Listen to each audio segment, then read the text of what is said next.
और जाकर के बोलती हैं बत्सान मुंचत कुतित समये, जाकर के गायों जब दुहने का समय आता है तो बछड़ा को छोड़ देता है और बछड़े जाकर के गाय का दुग्ध पी लेते हैं, गाय लगती नहीं है। तो यशोदा मैया कहती हैं कि जिस समय बछड़ा जब साईं को छोड़ता है तो उसी समय गाय को दोह लिया करो। तो गोपिकाएं कहती हैं समय से कहां बछड़ा छोड़ता है, कुचित समये, जब गाय दुहने का समय नहीं होता है तब जाकर के बछड़ा छोड़ देता है। और जब दुहने का समय होता है और इससे बोलो कि गाय दुहने का समय है, जाकर के बछड़ा कन्हैया छोड़ देना, तो कहता है तुम्हारे बाप के नौकर लगेगा जो हम तुम्हारे बछड़ा को छोड़ेंगे। ऐसा कह करके भाग जाता है। और जब ये चोरी करता है तो यशोदा मैया कहती हैं कि डांट दिया करो, फटकार दिया करो जब चोरी करता है। तो कहती हैं कि जब इसको डांटने लगते हैं तो क्रोध संजात हासः, ये ऐसे मंद मंद मुस्काता है कि इसको हंसी को देख करके हमारे सारा गुस्सा ही भाग जाता है, पता नहीं कहाँ चला जाता है। इसकी मुस्कान में बड़ा जादू है, जिसकी भी तरफ देख के मुस्कुरा जाता है तो हमारी गुस्सा पता नहीं कहाँ चली जाती है। स्तेयम स्वादत दधिपयः कल्पितैस्तोय योगैः। और कहने लगी यशोदा मैया के तो ये दधी माखन जो है इस सबको ऊपर छींके पे टांग दिया करो। जब छींके पर टांग दोगी तो ये जाकर के बच्चे ऊपर उठा नहीं पाएंगे। तो कहने लगी कि वो भी करके देख लिया।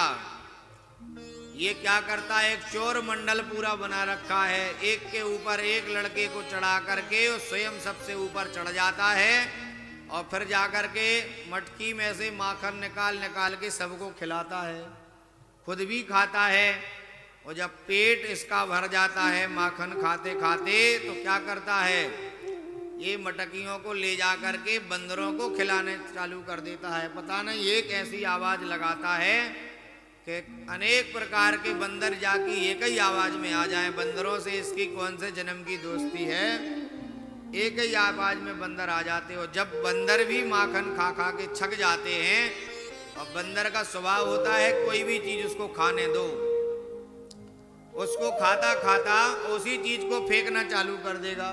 पेट भरा और कोई भी कीमती वस्तु हो बंदर उसको सूंघेगा और फेंकेगा, फिर नहीं खाएगा। तो बंदरों का जब माखन खाने से पेट भरता है तो बंदर उस माखन को स्वाभाविक ऐसा फेंकने लगते सूंघ करके। तो ये कहता है सारे ग्वालों से, देखो भैया कहाँ को सड़ो सड़ाओ माखन या ग्वालन ने अपने घर में राखो है, बंदरों ना खा रहे तो हम काहे को खाएंगे। और सारे माखन को फेंक देता है। इस प्रकार से गोपियां अलग अलग सखी जाकर के यशोदा मैया से शिकायत करने लगी।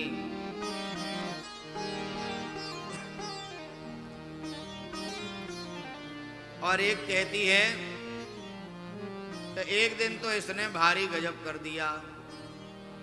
यशोदा मैया बोली कि जब इतना उत्पात करता है तो हम ऐसी बात नहीं मानते हैं, इसको पहले पकड़ लो। तो एक गोपी बोली कि एक बार तो हमने ऐसे ही किया, इसको पकड़ लिया। तो इसको पकड़ के इसका हाथ पकड़ के आपके पास ला रहे थे कि प्रत्यक्षम किम प्रमाणम। तो इसने क्या किया कि हम इसका हाथ पकड़ के आ रहे तो रास्ते में हमसे बोला, चोरी गोपी तो ये नेक से बालक पे दया ना आवे, इतनो कसके हमारो हाथ पकड़ राख्यो है कि हाथ ही दुखने लगा। तो हमें इस बालक पे दया आई और ये बोला कि लो हमारा दूसरा हाथ पकड़ लो, ये वाला छोड़ दो। तो हम दूसरा, अब गोपियां ब्रज की बड़ा लंबा घूंघट की प्रथा ब्रज में है, आज भी वहाँ ब्रज की जो ग्वाल हैं वह आज भी बड़ा लंबा घूंघट डालते हैं। ब्रज में लगभग, ग्रामीण में तो अभी ये पद्धति है ही, लोकल में भी है ब्रज में। तो लंबा सा घूंघट वहाँ गोपी डाले थी, हाथ ही दिख रहा था।